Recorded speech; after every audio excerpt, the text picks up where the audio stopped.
여러분, 설날이 지나면 부동산 대반전이 일어납니다. 기대하십시오. 구독, 좋아요 눌러주세요.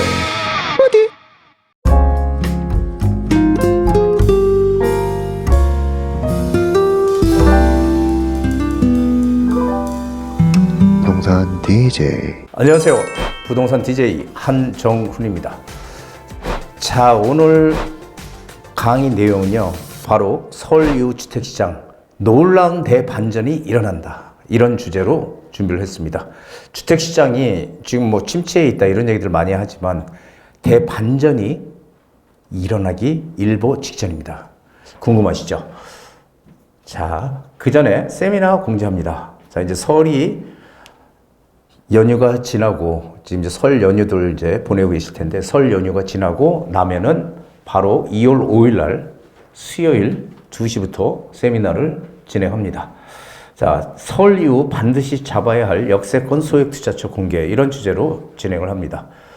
자, 역세권의 중요성에 대해서는 제가 항상 말씀드리지만, 정말 앞으로는 우리 미래는 이 역세권이 결정해 준다, 이렇게 봐도 과언이 아닙니다. 그래서 역세권에 반드시 잡아야 할 소액 투자처, 물론 재개발 지역의 투자처입니다.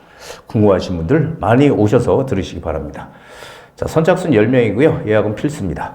자, 이때 사정이 있어 못 오시는 분들을 위해서 1대1 개별 상담의 문은 항상 열려 있으니까요. 언제든지 시간과 뭐 이런 거 가리지 마시고 전화 주시면은 상담 받으실 수 있습니다. 자, 현재 시장 상황부터 우리가 좀 냉정하게 보자고요. 현재 시장 상황은요, 24년 지난해 1월 달에 계속 23년도부터 이렇게 가격이 조금 하락을 하다가 8월부터 계속 8, 9, 10, 11, 12 하락하다가 24년 1월 달에 변곡점이 생겼습니다. 변곡점 1월 달에. 자, 그래서 변곡점이라는 건 꺾이는 점이죠. 그러니까 하강하던 게 멈추고 다시 상승으로 바뀌는 그 꺾이는 점을 변곡점이라고 합니다. 자, 변곡점이 생겨서 7월 달까지 계속 거래량이 급등을 하면서 어떻게 돼요? 가격이 계속 올라갔어요. 그래서 제가 지난해에도 이 방송을 통해서 계속 제가 말씀드렸죠. 변곡점이 생긴 것 같다. 그러니까 아파트를 사던 재개발 빌라를 사던 투자를 해야 될 사람들은 무조건 지금 해야 됩니다, 라는 얘기를 정말 많이 드렸어요. 하지만 많은 분들은 그렇게 못했죠. 그리고 나서 7월 달까지 거래량이 지속적으로 상승을 했습니다. 그러면서 가격은 계속 올랐고요. 참 아쉽죠. 하지만 그런 기회들은 항상 다시 오기 마련입니다. 자, 지난해 8월 이후부터 12월까지 거래량이 지속적으로 감소했어요. 8월 달에 뭐가 나왔어요? 8월 달에 우리 규제가 나왔잖아요. 규제. 그렇죠?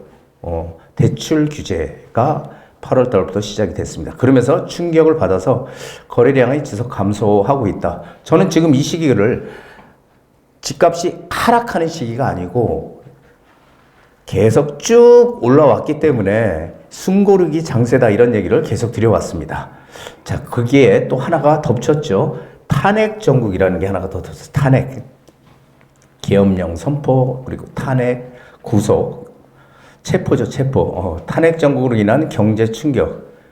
자, 그래서 부동산 시장에 대한 비관적 전망이 계속 지금 쏟아지고 있어요. 그런데 그 말을 믿다가 잘못하면은 결국은 또 후회하는 그런 시간이 온다는 거예요. 자, 시장의 악재와 호재를 우리는 반드시 구분을 해봐야 됩니다. 자, 악재라고 하면요, 8월 달부터 시작됐던 이 대출 규제. 그렇죠. 대출 규제의 효과는 강하게 오고 빠르게 우리한테 다가오지만 이게 길게 가지 못한다는 거예요. 그래서 대출 규제의 효과는 보통 정말 길면은 시장에 6개월 정도의 효과를 준다. 그 이후에는 대출 규제 효과가 안 나타난다. 이건 KDI의 보고서에도 나왔던 얘기입니다. 그래서 단기적이지만 강하게 우리한테 영향을 주기 때문에 이 대출 규제가 시장의 악재고요. 그리고 탄핵 사태. 갑자기 뜬금없이 이 탄핵 사태가 터지는 바람에 이게 악재고요. 그리고 부동산 규제가 지금 이제 강화가 될 것이다 라는 것들이 지금 악재로 나타나고 있습니다. 하지만 탄핵 사태는 이제 끝났죠. 사실 이제 끝난 거죠. 그래서 대출 규제 효과는 8월 달에 대출 규제를 했으니까 8, 9, 10, 11, 12, 1월. 그러니까 1월 아니면 2월 달 정도에가 되면은 이 대출 규제 효과는 단기적이에요. 6개월을 못 넘기기 때문에 영향을 미치지 못할 것이다라고 생각을 해요. 그리고 부동산 규제를 강화, 이거 한번 생각해 보자요. 규제가 강화되면 부동산 가격이 떨어집니까? 강화되면 떨어집니까? 한번 가만히 좀 생각들 해보세요. 이론적으로 보면은 규제가 강화되면은 이게 집도 사기가 어렵고 투자하기 어려울 것이다. 이렇게 생각들 많이 하지만 우리 문재인 정부 때 한번 생각해 보세요. 그때가 역대급으로 규제가 강했던 시절입니다. 그런데 가격은 떨어졌어요? 아니죠. 가격은 올랐어요. 역대급으로 많이 올랐죠. 규제 효과가 이게 악재라고 한다면 이런 악재들은 사실은 악재가 아니다. 그리고 이미 지나갔다라고 보시면 되고요. 규제를 강화해도 오르는 것은 오른다. 자, 호재를 보면요. 금리 인하입니다. 올해 1월 달에 금리 인하를 해야 되는 상황인데 이게 환율이 발목을 잡았죠. 환율이 막 1,470원까지 막 이렇게 올라가는 1,500대 근접하는 그런 상황들이 벌어지면서 금리를 인하하게 되면 오히려 더 안 좋다. 그러니까 일단은 이제 보류를 했습니다. 자, 그렇지만은 제가 생각하는 건 금리는 그러면 안 내릴까요? 당연히 내려요. 언제? 2월 달에 내릴 겁니다. 자, 공급 부족은 뭐 항상 말씀드리는 거죠. 공급이 부족하다는 것 때문에 지금 정부에서는 재개발과 재건축을 통해서 어떻게든지 이 부족한 공급을 메꾸기 위해서 안간힘을 여태까지 쓰고 있었죠. 거기에 1월 14일 날 새로운 소식이 하나 등장을 했죠. 토지거래 허가구역을 해제하겠다. 서울시에서 서울시장 오세훈 시장이 강남권을 중심으로 한 토지거래 허가구역을 해제하겠다라고 하니까 이런 것들이 지금 호재로 다가와 있는데 호재와 악재 중에서 과연 시장에 지금 현 상태에서 어떤 게 더 큰 영향을 미칠까 가만히 생각을 해보세요. 대출 규제 효과는 단기적이라서 이제 곧 끝날 것이다. 거의 6개월이죠. 왜냐하면 8월 달에 대출 규제를 시작했기 때문에 길어야 6개월이다라는 얘기입니다. 그리고 탄핵 사태는 이미 이제 마무리된 거나 똑같죠. 부동산 규제가 강화해서 집값이 떨어지니 아니라는 거죠. 예. 그래서 지금 금리 인하는 효과는 단기적으로 나타나지 않지만 시장에 중장기적으로 우리한테 크게 나타난다는 거예요. 금리 인하의 효과. 그리고 공급 부족은 이건 뭐 우리 부동산 시장, 주택 시장에 절대적으로 영향을 미치는 가장 큰 변수입니다. 자, 거기에 토지거래 허가구역을 해제하는 거는 이거는 또 시장에 지금 상당히 큰 영향을 주고 있는 거죠. 앞으로 줄 거예요. 아직까지 해제가 안 돼서 이제 해제할 거다! 할 거다 했으니까 그래서 지금 수요가 몰린다는 거예요. 자, 25년은 역전세가 오는 시기가 아니고 이제는 전세란이 오는 시기다. 그 이유는 다주택자들이 집을 못 사게끔 하는 그런 규제들이 안 풀려 있죠. 지금 계속 존재하고 있습니다. 취득세도 아직까지 취득세도 지금 중과죠. 취득세 중과. 집을 많이 가지고 있으면 그렇죠. 양도세는 지금 1년 단위로 지방세법 시행령을 바꿔서 1년 단위로 양도세 중과를 안 하고 있지만 이것도 2026년도까지만 양도세 1년 다시 또 연장이 돼서 양도세 중과가 안 되고 있지만 2026년이 지나면 2027년도 이때는 어떻게 될지 아무도 모른다는 거죠. 자, 신규 공급 부족, 절대적인 부족, 신규 공급이 부족하다는 건 뭐 다들 아시다시피 뭐 다들 아는 얘기죠. 그리고 양극화로 인한 지역 쏠림 현상이 극대화된다. 왜냐하면 다주택자들이 이 집을 사야 되는데 다주택자 집을 못 사잖아요. 그리고 다주택자가 아니더라도 이런 것들이 계속 있다 보면 어떻게 해요? 집을 여러 채 가지고 있는 것보다 똘똘한데 한 채를 가지고 있자. 똘똘한 한 채 쏠림이 심화가 되면서 양극화가 커지는 겁니다. 그리고 재미있는 거는요, 2017년 박근혜 정부 탄핵 시절, 박근혜 대통령 탄핵 시절에 이 서울의 전세 물량, 전세가에 영향을 가장 크게 주는 게 경기도 전세 입주 물량이거든요. 경기도 2017년 경기도 전세 입주 물량이 11만 가구를 넘어갔습니다. 경기도 입주 물량이 2013년도죠. 그리고 2017년 그 다음 해인 2017년도 그리고 이제 문재인 정부가 들어왔었죠. 그리고 그 다음 해인 2018년도는 경기도 입주 물량이 15만 가구를 넘어섰습니다. 자, 그런데 올해 2025년 경기도 입주 물량이 6만 가구가 안 됩니다. 한 5만 9천 가구대 정도 됩니다. 상당히 줄었죠. 반대로 또 내년 2026년도 경기도 입주 물량은 얼마나 될까요?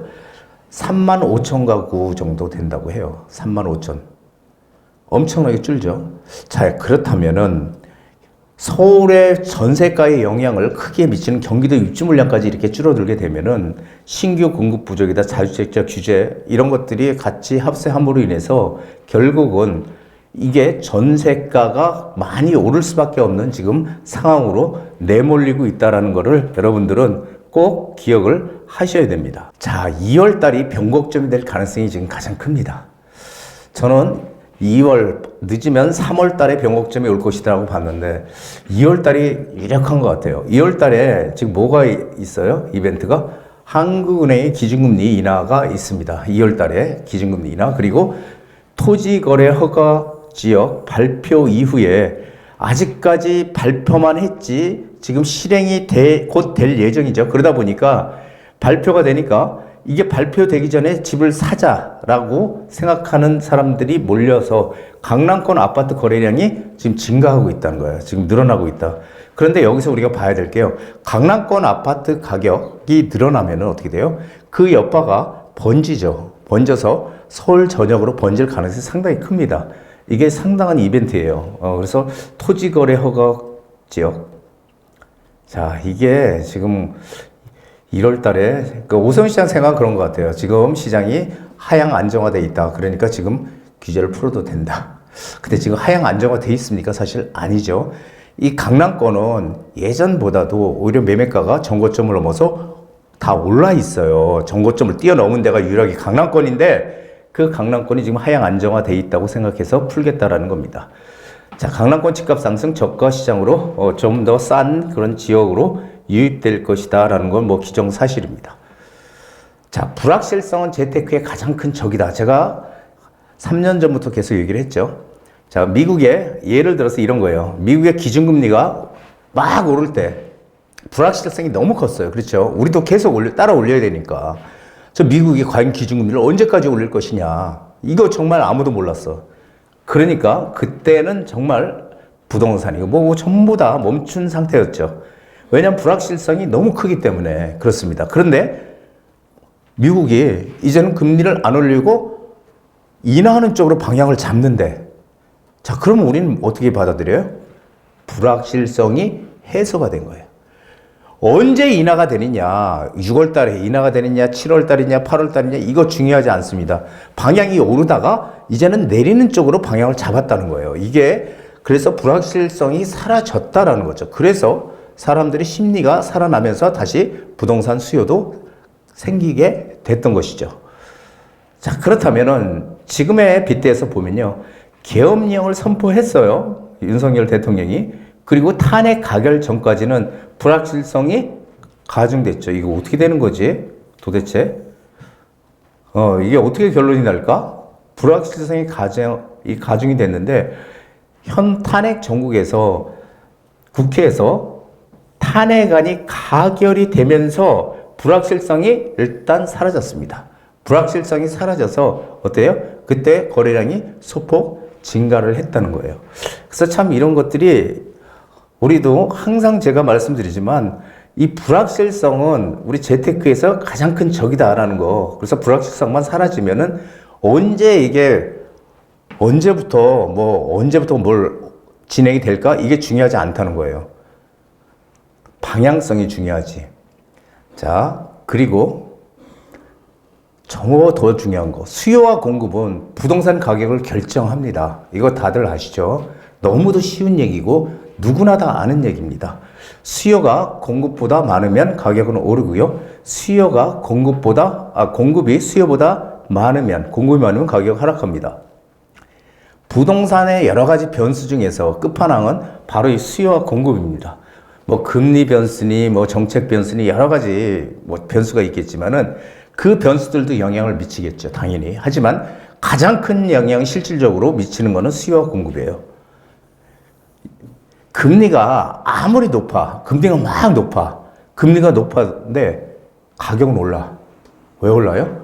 수요 대비해서 공급이 작기 때문에 오른 거예요. 즉 수요가 공급보다 많기 때문에 금리가 높더라도 가격은 오르더라는 거예요.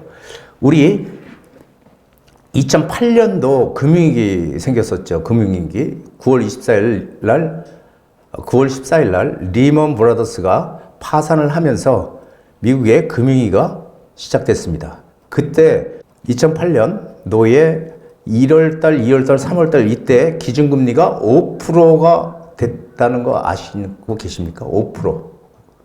기준금리. 거의 가상금리까지 나오면 엄청나게 크잖아요. 그런데 2007년도, 2008년도에 금리가 높다고 부동산 투자를 안 한 사람은 거의 없어요. 그때는 금리가 높아서 못한다, 금리 때문에 투자 못한다 이런 얘기 했던 사람은 아무도 없어요. 왜냐하면 그때는 수요가 있었기 때문에, 공급보다. 그래서 항상 이 수요 공급을 봐야 된다는 거예요. 규제가 아무리 강해도 수요 대비 공급이 부족하면 가격은 오르는 겁니다. 이게 대표적으로 문재인 정부 시절이잖아요. 그렇죠? 문재인 정부 시절에 가장 했던 얘기가 뭐예요? 우리 서울의 집이 부족하지 않다. 그러니까 공급할 필요 없다. 이런 논리를 계속 내세워서 다주택자는 투기꾼 이렇게 해서 규제를 강하게 취득세 중과, 양도세 중과, 종부세 중과 전부 다 중과로 아예 꼼짝을 못하게끔 해놨지만 어때요? 가격은 역대급으로 올랐죠. 왜? 공급이 없으니까. 그래서 이 수요와 공급, 이 수요가 있는 곳, 없는 곳 이런 것들을 우리가 부동산 투자를 할 때 잘 따져서 해야 된다는 거예요. 자, 25년 올해는요. 전세가와 매매가 동반 상승식입니다. 전세가 상승은 반드시 매매가를 끌어올립니다. 전세가가 계속 오르잖아요. 그러면은 한 3, 4개월 지나면은 매매가도 동반해서 상승하는 거예요. 이거는 뭐 여태까지 공식으로 알아주셔도 될 만큼 항상 비일비재하게 일어났던 일이죠. 2017년 3월 박근혜 대통령 탄핵 심판 인용 후 집값 상승. 자, 여기 보면요. 서울 아파트 거래가 늘어나면 가격은 오르는 거니까요. 그렇죠? 자, 쭉 떨어졌죠. 쭉 떨어지다가 탄핵 소추안이 국회가 통과가 되는 시점이 여기였는데 4,200조. 그때까지도 지지부진하다가 여기 가장 큰 게 헌법재판소에서 이제 파면 결정을 했어요. 파면 결정하니까 가격이 팍 올랐어요. 여기서 팍. 그래서 계속 문재인 대통령 당선되면서도 계속 오르더라. 그래서 그게 3월 달이거든요. 이 박근혜 대통령이 탄핵 심판에서 인용이 돼서 파면된 게 3월 달이에요. 그래서 지금 이게 똑같다라고는 얘기는 할 수 없지만 항상 보면은 지금은 하락하는 요소가 아닌 상승 요소가 훨씬 더 많다라고 이해를 하시면 되겠습니다. 자, 재개발 투자라는 건요, 쌈짓돈으로 목돈 만드는 최고의 투자 방법이에요. 정부에서 공급을 늘리기 위해서 재개발 재건축을 어떻게든지 빠른 속도로 활성화시키겠다 하는 거 다들 아시죠? 그럼 재개발이든 재건축이든 투자하면 됩니다. 하지만 재건축은 돈이 너무 많이 들어가요. 투자금이. 그래서 우리가 대안으로 재건축 아파트 못지않은 입지가 좋은 지역에 아파트가 지어질 그런 빌라를 투자하는 것이 바로 재개발입니다. 그래서 인력을 투자해서 미래 20억, 30억대 아파트를 소유할 수 있는 유일한 방법이 재개발이에요. 자, 재개발은 너무 오래 걸리니까 투자하면 안 된다는 얘기를 저는 너무너무 많이 들어봤습니다. 그거는 투자를 생전 안 해본 사람들의 생각일 뿐이에요. 재개발은 오래 걸리는 건 사실입니다. 한남 뉴타운이 용산에 한남 뉴타운이 2003년도 지정됐거든요. 2003년도에 지정돼서 지금 관리처분 단계 상구역이 유일하게 벌써 언제입니까? 2003년도면 지금 20년이 넘었잖아요. 앞으로 지어지지도 않았죠, 지금. 아직까지 그 상태로 그대로 있어요. 이주도 안 했어. 이주하고 철거하고 공사해서 얼마나 걸릴까요, 앞으로? 최소한도 한 5년 이상 걸릴 거예요. 그러면은 한 25, 6년, 6년, 7년 될 거예요. 자, 그걸 어떻게 투자해? 그렇게 긴 시간을? 내 나이가 몇 살인데? 이렇게 얘기하는 분들 상당히 많습니다. 하지만 그것은 잘못된 생각이에요. 안 해본 분들의 생각이에요. 왜? 재개발은 단계마다 가격이 올라요. 그렇기 때문에 내가 투자해서 어느 정도 가격이 오르면 팔 타이밍이 분명히 존재합니다. 단계마다. 그래서 어느 단계에서 팔 것이냐를 생각을 하는 거지 무조건 지어질 때까지 가져가는 게 재개발 투자가 아니다라는 거죠. 끝까지 다 가져가면은 10년이고 20년이고 끝까지 지어질 때까지 가져가면 그때가 극대화가 되는 게 맞아요.